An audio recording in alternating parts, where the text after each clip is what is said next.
Bonjour à tous, bonjour à toutes. En fait, j'avais pas du tout prévu de faire une vidéo, donc c'est complètement improvisé.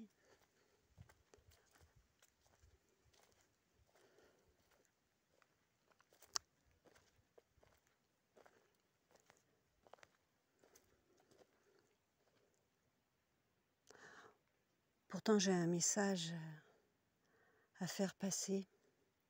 C'est d'abord un message pour moi-même, car toutes les vidéos que je mets sur mon site sont aussi à la base des rappels pour moi, parce que parfois j'ai besoin de me remettre en place moi-même.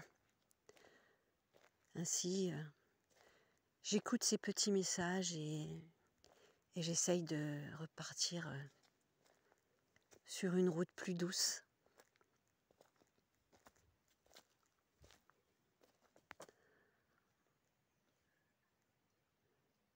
Si vous êtes de ces personnes qui pensaient que nous avons plusieurs vies, plusieurs expériences, et que nous avons habité des personnages différents au fil des siècles, si vous êtes de ces personnes qui pensaient que notre cœur est habité par la lumière et que nous sommes des êtres très puissants,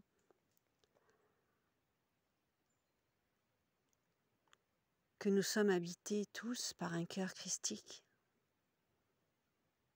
plein d'amour et de lumière, et qu'il suffit parfois simplement de nous reconnecter à lui pour nous apaiser.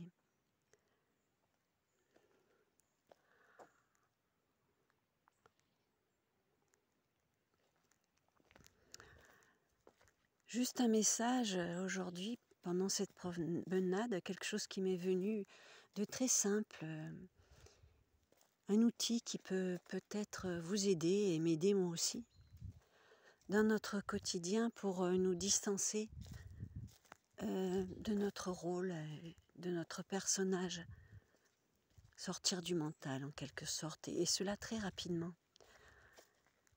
Il s'agit de la pratique de l'élitisme. Je m'explique. Simplement tenter de prendre du recul pour nous voir vivre, réagir à notre quotidien, nous écarter un peu de notre rôle. Et pour cela, pour nous écarter de notre rôle, pour lâcher prise, pour ne pas nous sentir tout de suite percutés par notre entourage, les gens qui nous aiment et qui parfois nous blessent sans le vouloir vraiment, eh bien l'outil ultime serait peut-être, à mon avis, de se dire à l'intérieur de nous-mêmes: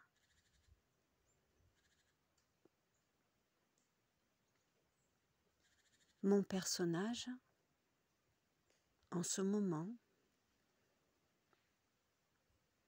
écoute une conversation. Mon personnage, en ce moment, fait la vaisselle. Mon personnage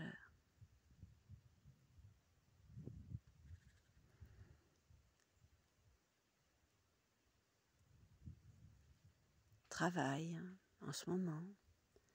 Mon personnage écoute de la musique. Prendre conscience qu'à chaque instant de notre vie, pour nous distancer, eh bien prendre conscience que nous jouons un rôle. C'est un film, c'est une pièce de théâtre. Et pour se rendre compte et être plus conscient que cela n'est qu'une pièce et que nous sommes qu'un acteur, qu'une actrice, eh bien de temps en temps, à l'intérieur de soi-même, se voir vivre, se voir réagir à une situation. Si il nous arrive de nous mettre en colère, nous pouvons nous dire: tiens, mon personnage est en train de se mettre en colère.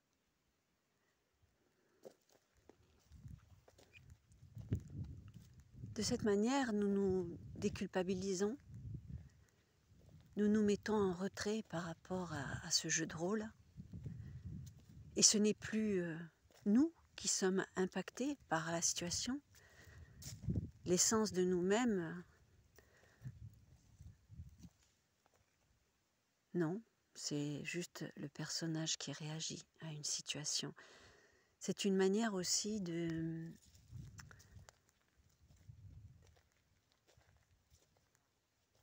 reprendre son plein pouvoir, de se remettre à sa propre place. Notre propre place est divine. Nous sommes des êtres de lumière, des colonnes de lumière.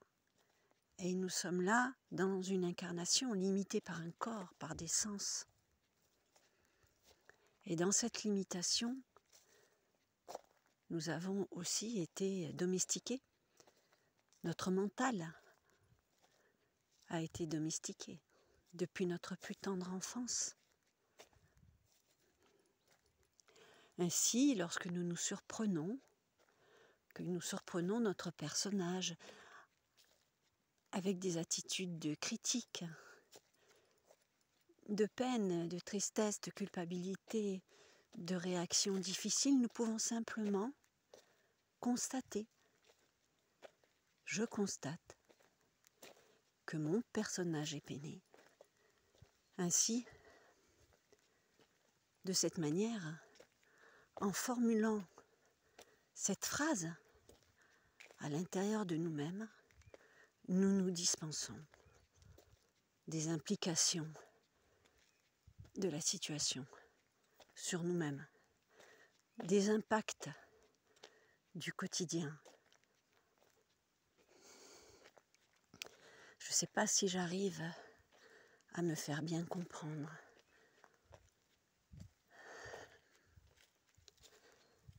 La pratique de l'hylétisme, c'est ça. C'est de parler de son personnage à la troisième personne. Il ne s'agit pas évidemment de partir dans un syndrome psychotique, je ne parle pas de ça, mais simplement quand la situation de notre quotidien nous culpabilise, nous pouvons tout de suite nous distancer. Mon personnage vient de réagir de telle manière. C'est mon personnage. Je fais un pas en arrière et je regarde le jeu. Je regarde le film. C'est une mise à distance. C'est une prise de conscience. C'est une gymnastique de l'esprit.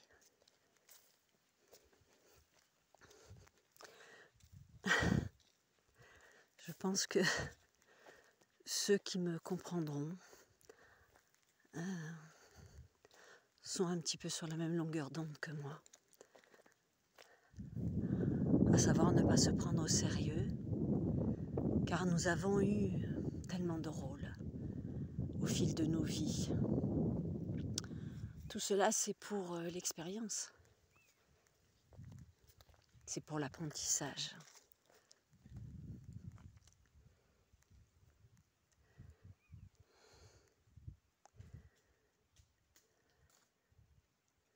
Se distancer ainsi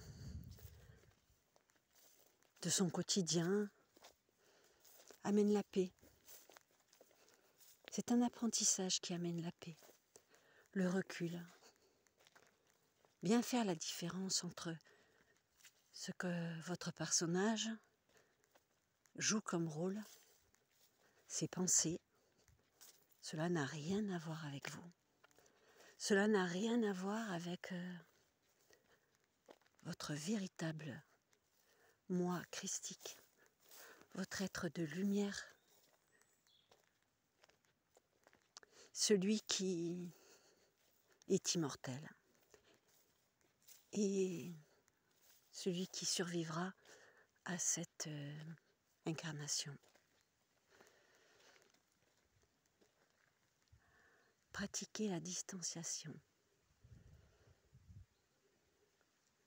faire un pas en arrière, dans des situations qui dans la vie nous percutent, nous touchent de plein fouet, à l'intérieur de soi, se dire « mon personnage a peur ».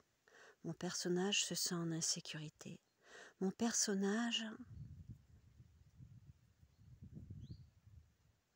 vient de critiquer un tel.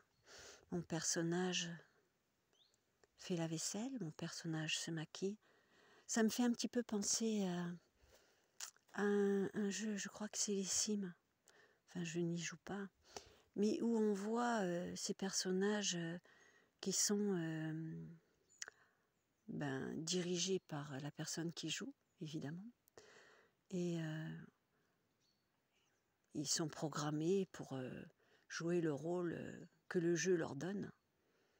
Mais en fait, là où je veux en venir, c'est que le personnage n'est pas la personne qui joue au jeu.